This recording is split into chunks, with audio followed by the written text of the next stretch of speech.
¿Qué tal, hermanos y amigos? Bienvenidos nuevamente a otra clase. La clase de hoy se llama 3 días y 3 noches. Y vamos a poner algunas reglas. Vamos a hablar de la última semana de lo que pasó en la vida de Jesucristo aquí en la tierra, pero lo vamos a ver desde la perspectiva de su raíz, desde la perspectiva hebrea. Así es que vamos a hacerlo de esta manera. Ustedes saben que el día inicia a las 6 de la tarde y termina a las 6 de la tarde del siguiente día. No es como nuestros días ordinarios. Acuérdese que Génesis en el capítulo 1 dice, y fue la tarde y la mañana el día primero, fue la tarde y la mañana el día segundo, y así sucesivamente hasta llegar al séptimo día cuando dice que Dios reposó de toda la obra que había hecho. Así es que vamos a tomar eso en consideración.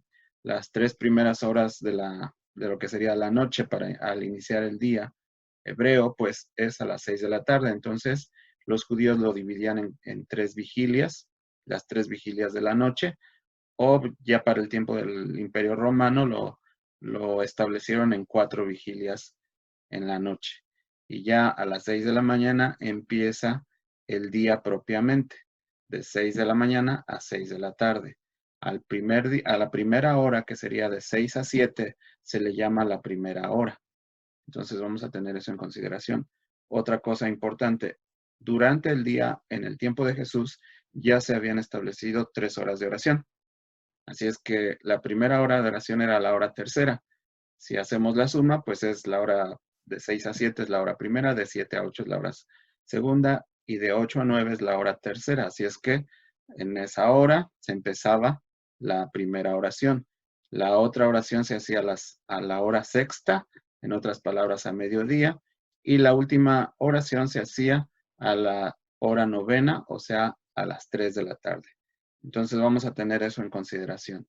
También recuerde que en el tiempo de Jesús los días no tenían nombre, así que solamente le vamos a nombrar día 1, día 2, día 3, etcétera, o día 14, día 16, nada más.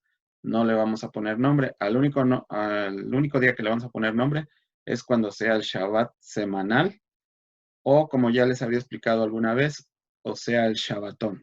El Shabbatón es un día especial, es un día de reposo especial, es un día de reposo ceremonial.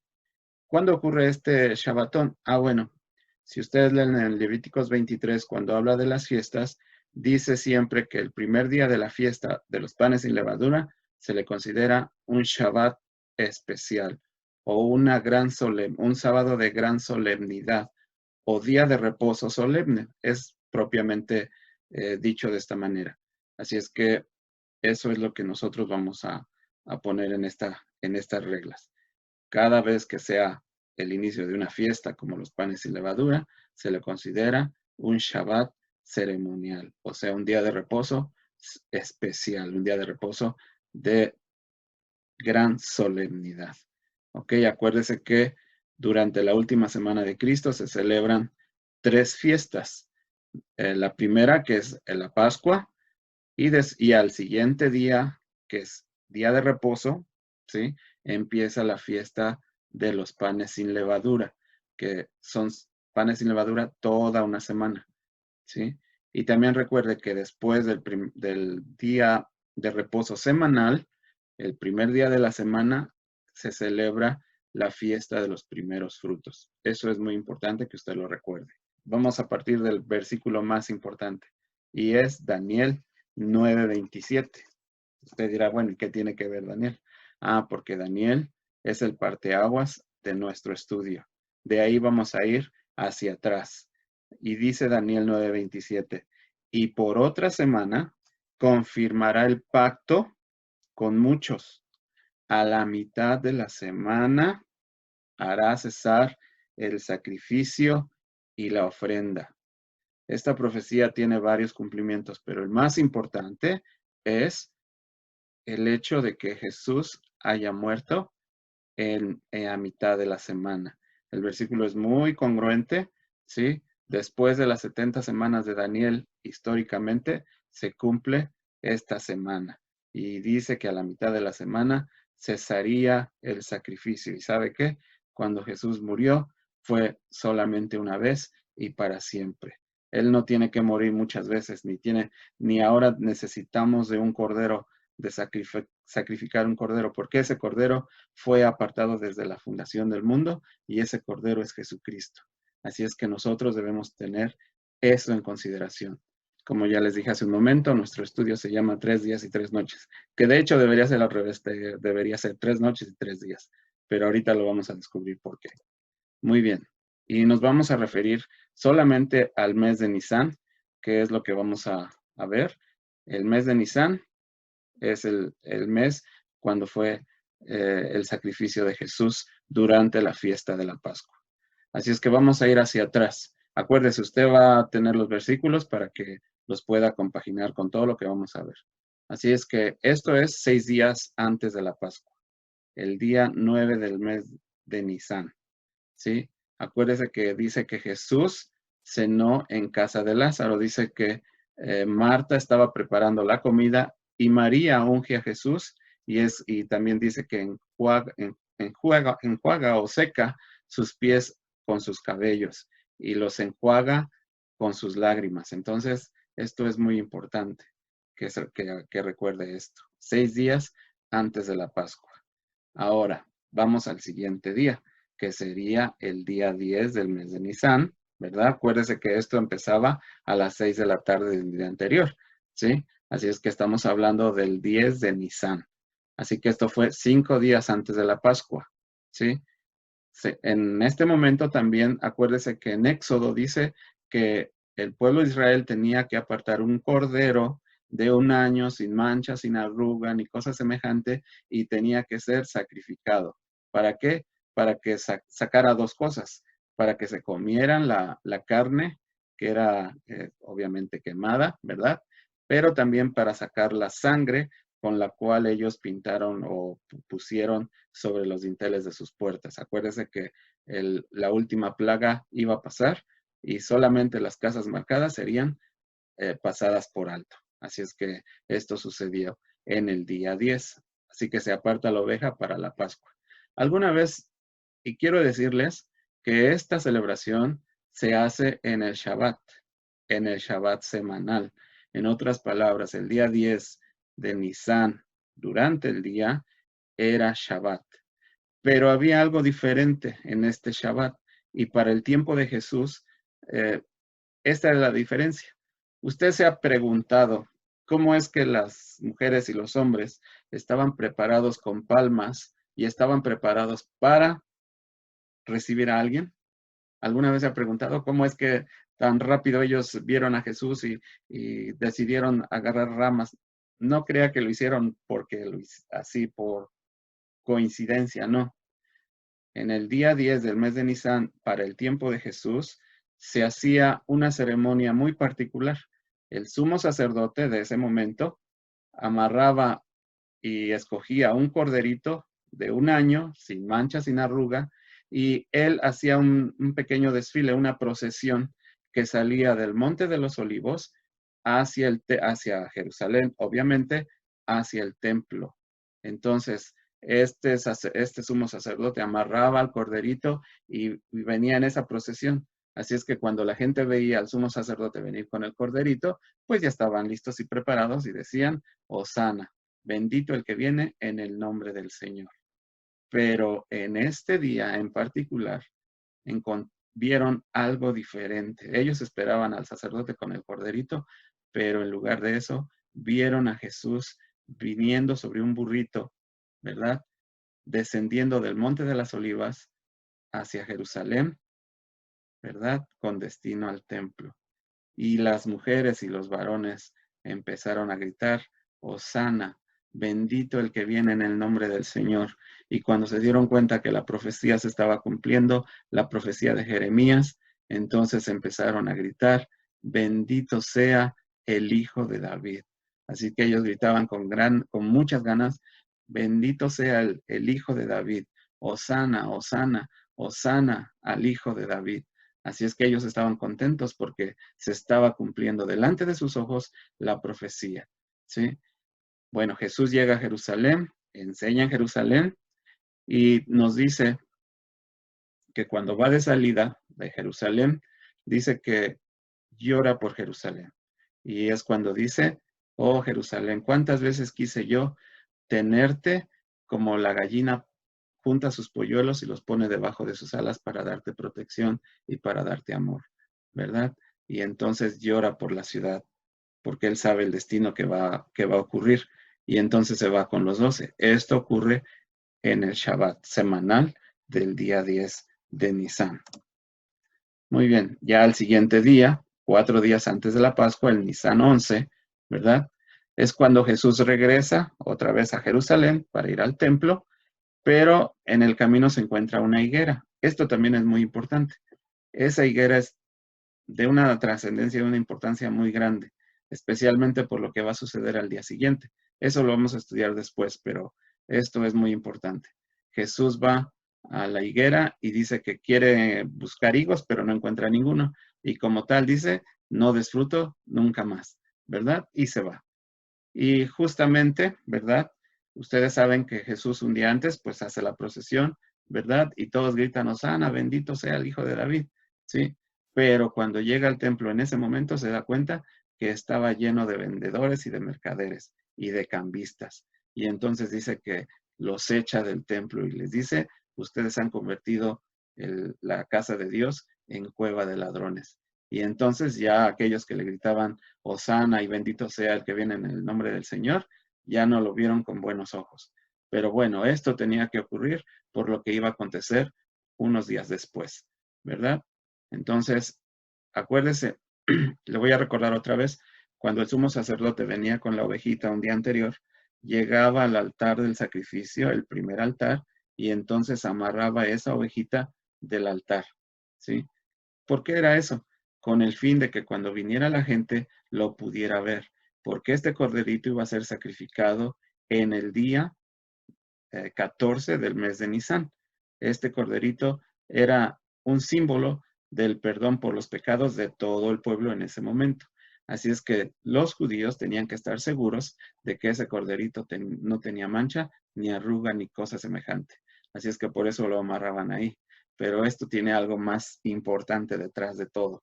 ¿Por qué? Porque Jesús llega al templo y lo ponen a prueba, le empiezan a hacer preguntas, ¿sí? Y lo único que le voy a decir es lo que dice siempre al final. Y no encontraron nada de qué acusarle.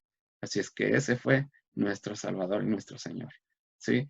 Ya después de eso, Él se va de la ciudad nuevamente. Ahora, ¿qué sucede al día siguiente? Bueno, esto sucede 3 días antes de la Pascua. ¿Sí? La higuera estaba seca. Se da cuenta que estaba completamente seca. ¿Sí? Esto es muy importante. Después se va al templo y enseña parábolas en el templo y después ya sale de ahí y se dirige al sermón, al monte de las olivas.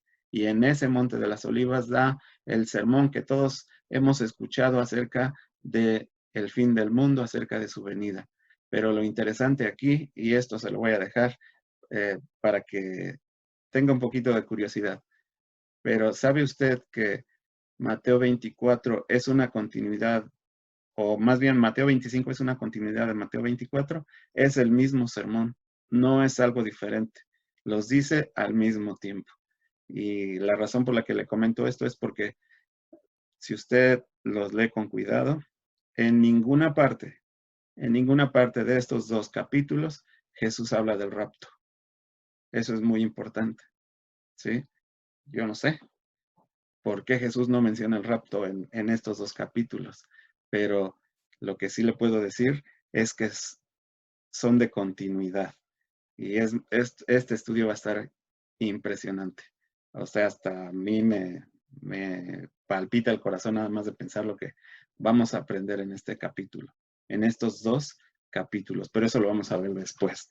Pero lo que sí le puedo decir es que son continuos y el sermón del 25 es el complemento del 24 y es increíble. Esto va a estar muy bueno.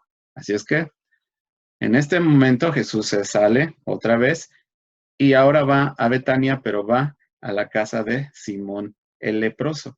Y ahí otra vez es ungido por segunda vez. Así es que esto también es muy importante, ¿sí?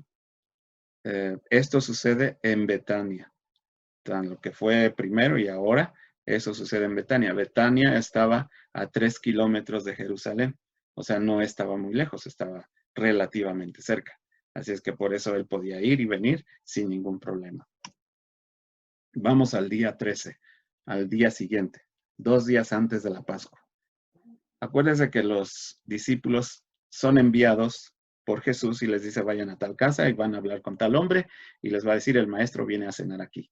Así es que los discípulos van y preparan al cordero y el aposento alto para la cena de la Pascua, la cual inicia en la tarde, ¿verdad? A las 6 de la tarde, porque es el siguiente día, el día 14 del mes de Nisan, ¿verdad? Acuérdese que en el Éxodo, el día 14 del mes de Nisan, ellos apartaron el cordero y se lo comieron en la noche. Así es que era la costumbre de comerse el cordero después de las 6 de la tarde, ya en el día 14 del mes de Nisan, ¿sí? Ahora, en nuestras Biblias se menciona como Pascua, pero en realidad, ¿sí? Esa Pascua es el inicio de los panes sin levadura. Ya a la Pascua se le nombraba a toda la semana. Sin embargo, la cena de Pascua se hace a las 6 de la tarde del día 14, entre las dos tardes, obviamente. Ya vamos al día 14.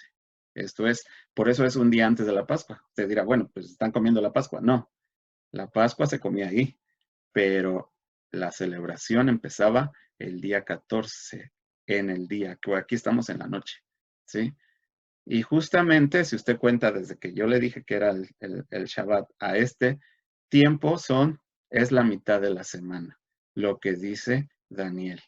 Eso es muy importante, la mitad de la semana. Cuando se cena, se hace la cena de Pascua durante la noche. Algo nuevo y diferente surge aquí. Esa cena, para ese momento se llamaba el Seder. Seder quiere decir orden.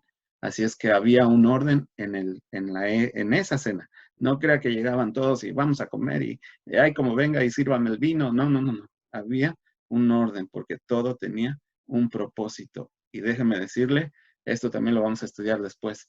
Jesús cumple hasta el último detalle. Eso no tiene ni duda. Ahora, ¿qué sucede en la madrugada? Acuérdese que Jesús sale de la cena, ¿verdad? Y va con sus discípulos a Getsemaní. Getsemaní estaba justamente a la salida de Jerusalén y era un jardín muy hermoso donde obviamente a Jesús le gustaba ir ahí porque seguramente era muy tranquilo y él podía orar. Así es que Jesús va a Getsemaní y ora la oración que obviamente todos conocemos. Dice que su dolor era tan grande que hasta sus lágrimas eran como grandes gotas de sangre. Así es que eso sucedió en Getsemaní. Y es en Getsemaní precisamente donde Judas le besa, donde le traiciona y lo entrega a los soldados del Sanedrín, del templo, ¿verdad? Inmediatamente se lo llevan y hacen el juicio, el sumo sacerdote y el Sanedrín, ¿sí? Y entonces lo acusan y dicen, es blasfemo porque dice que es hijo de Dios, ¿sí? Imagínese usted. Y entonces, obviamente lo mandan a Pilato porque ellos no podían sentenciar a muerte. Y Pilato cuando no encuentra nada, pues él trata de librarse de eso, ¿verdad? Pero aún sabe descubre que Jesús es Galileo y entonces lo manda con Herodes. Pero Herodes nada más quería hacer preguntas tontas, ¿verdad? Él no quería hacer ningún juicio, así es que simplemente lo desprecia porque no le hace las señales que él quiere o las respuestas que él quiere y lo regresa con Pilato, ¿sí? Cuando está con Pilato, entonces otra vez, ahora tiene la disyuntiva porque Pilato no lo quiere crucificar y entonces dice que ya como última instancia se acuerda que ese día él puede liberar a un preso. Entonces les pone a Barrabás y les pone a Jesús y todos deciden crucifiquen a Jesús y suelten a Barrabás. Eso fue lo peor que cualquier pueblo puede decir, el negar a Jesucristo nuestro Salvador. Pero bueno, se tenía que cumplir la palabra y esto tenía que suceder para que usted y yo pudiéramos ser salvos y tener una relación personal con Dios. En el día que ya ha terminado Pilato y viendo que ya no puede hacer nada y que todos quieren que lo crucifique, entonces se lava las manos y dice, entonces se los entrego, pero yo no hallé ninguna culpa, así es que yo me lavo las manos, pero ahí está. Así que hagan con él lo que quieran y entonces lo llevan a crucificar. Y precisamente a la hora tercera o a las 9 de la mañana, que es la primera hora de oración, es crucificado Jesús. Y en ese momento empieza su agonía. Es cuando se pronuncian las 7 palabras. Esas 7 palabras también las vamos a estudiar alguna vez porque esas palabras están increíbles. ¿Sí? Ahora, ¿qué sucede?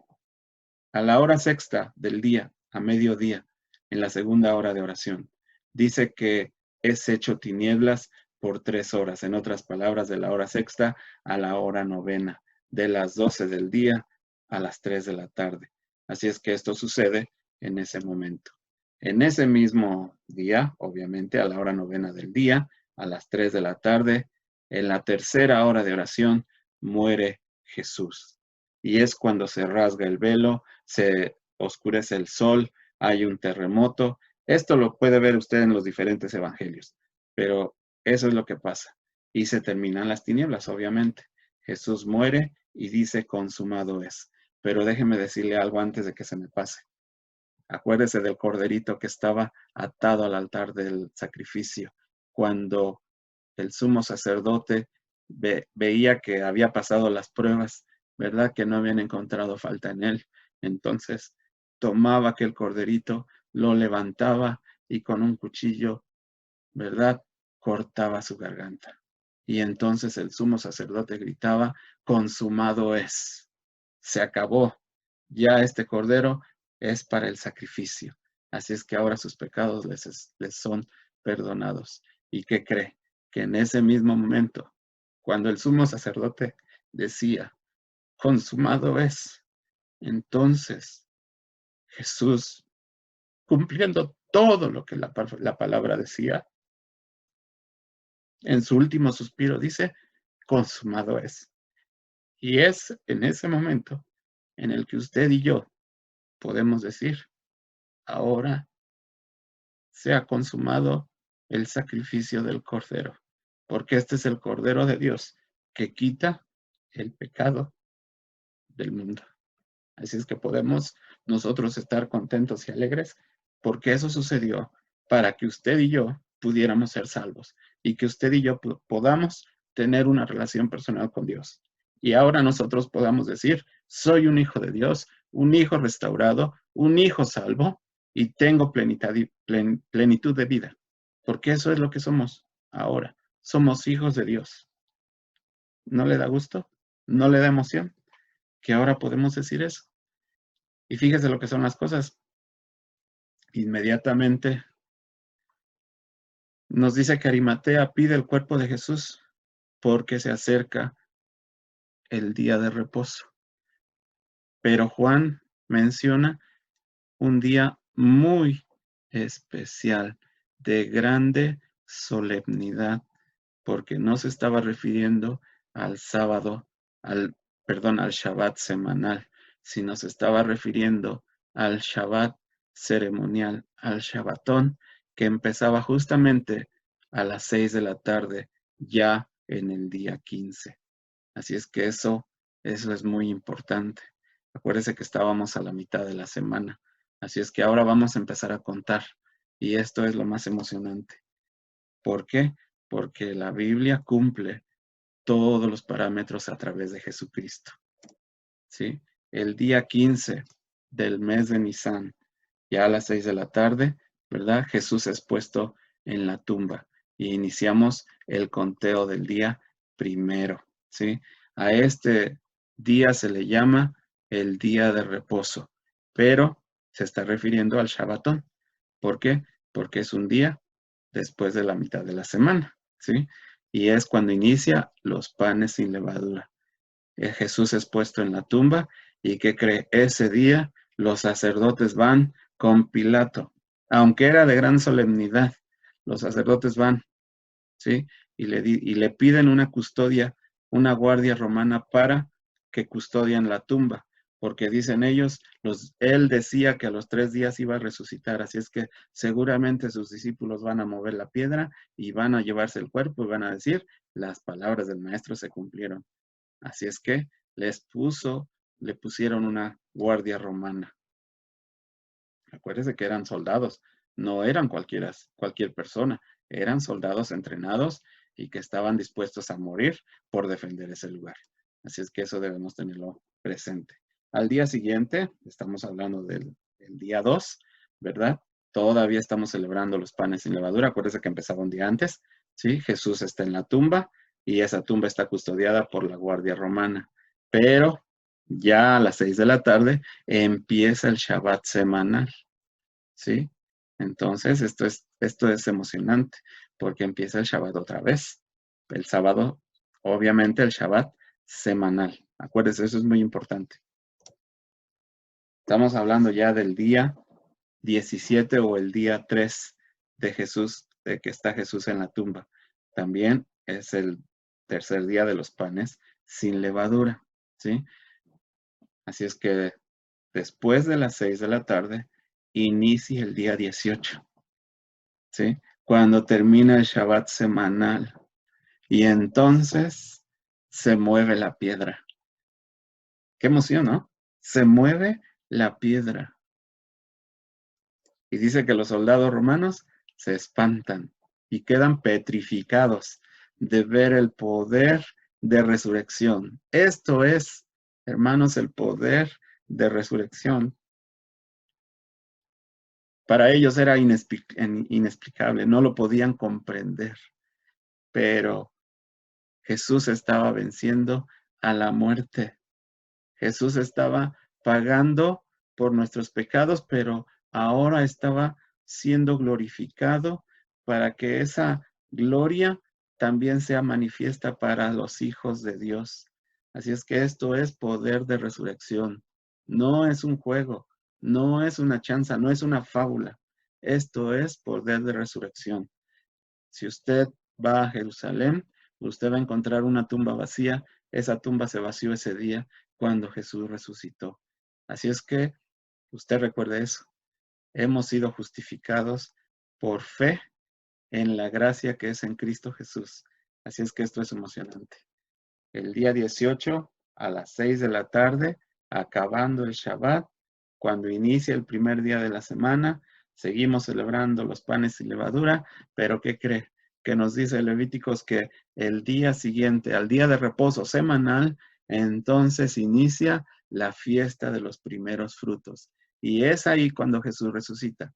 Huye la guardia romana y Jesús resucita, ¿sí? Obviamente las mujeres no van a ungirlo ahí porque es de noche. Además, ellas no sabían que Jesús iba a resucitar ese momento. Ellas no sabían que la guardia romana iba a huir. Así es que ellas pensaron, bueno, ¿para qué vamos y nos ponemos en peligro y también la guardia romana va a estar ahí? Entonces mejor lo hacemos en la mañana muy temprano. Pero Jesús ya había resucitado. ¿Sí? Seguimos en el día 18. Ya pasó la noche, ahora es el día. ¿Sí? Y seguimos celebrando panes sin levadura, pero acuérdese que ahora le vamos a añadir otra fiesta, que es la fiesta de los primeros frutos. Acuérdese usted que Juan dice que María intenta tocar a Jesús cuando lo ve, cuando se da cuenta que es él, porque le grita María, y entonces dice, oh, Aboni, maestro, ¿verdad? Y de la emoción lo quiere tocar, pero Jesús no le permite, le dice, no, no me toques porque aún no he ido al Padre. Usted dirá, bueno, ¿y eso qué tiene que ver? ¿Por qué le dijo eso? Ah, bueno, tiene una razón muy particular. El día 18, en la primera hora de oración, acuérdese, a las 9 de la mañana, se celebraba algo muy especial durante la fiesta de los primeros frutos o de las primicias. El sumo sacerdote tomaba, ¿verdad? De toda la gente, porque toda la gente llevaba ramas de trigo, espigas de trigo, y entonces para darlas al sacerdote. Y entonces el sacerdote tomaba de todas un poco y hacía un gran manojo. ¿Y qué hacía el sacerdote? El sacerdote a la hora tercera levantaba ese manojo y entonces hacía esto y empezaba a mecer. Y obviamente declaraba que las bendiciones fueran para el pueblo, así como lo representaba el grano que caía al mecer esas gavillas de trigo, solamente como representación de los primeros frutos, ¿verdad? Pero ¿qué cree? Ahora Jesús ya no es solamente el Cordero de Dios que quita el pecado del mundo, sino ahora es nuestro sumo sacerdote. Y no solamente un sumo sacerdote cualquiera, porque dice Hebreos que es un sumo sacerdote de acuerdo al orden de Melquisedec. Pero algo tenía que hacer el sumo sacerdote. Y ese sumo sacerdote, ¿verdad? A las 9 de la mañana va al Padre y entonces empieza a mover y declara, estos son los primeros frutos de la resurrección, obviamente en Jesús primero, pero ¿a qué se refiere? Bueno, nos dice Efesios que Jesús lleva cautiva la cautividad, ¿sí? Ahora usted dirá, bueno, ¿y esos de dónde salieron? Ah, bueno, ellos son los que habían muerto de Adán a Moisés, porque acuérdese que dice Pablo que cuando no hay ley, no se puede juzgar a las personas porque no tienen una ley. Así es que de Adán a Moisés no había ninguna ley, sino la ley fue dada de Moisés en adelante. Así es que ellos estaban en ese lugar de reposo y Jesús no estaba durmiendo, no estaba descansando en sus laureles, no, porque Jesús dice que desciende a lo más profundo y entonces lleva cautiva la cautividad, o sea, todavía les dio oportunidad de que ellos escogieran. Así es que cuando Jesús se presenta al Padre solamente da los primeros frutos de la resurrección. Pero ¿qué cree? Que ahí mismo dice la Escritura que entonces da dones a los hombres. ¿Por qué? Porque tenía que dar la bendición, ese trigo caído, ¿sí?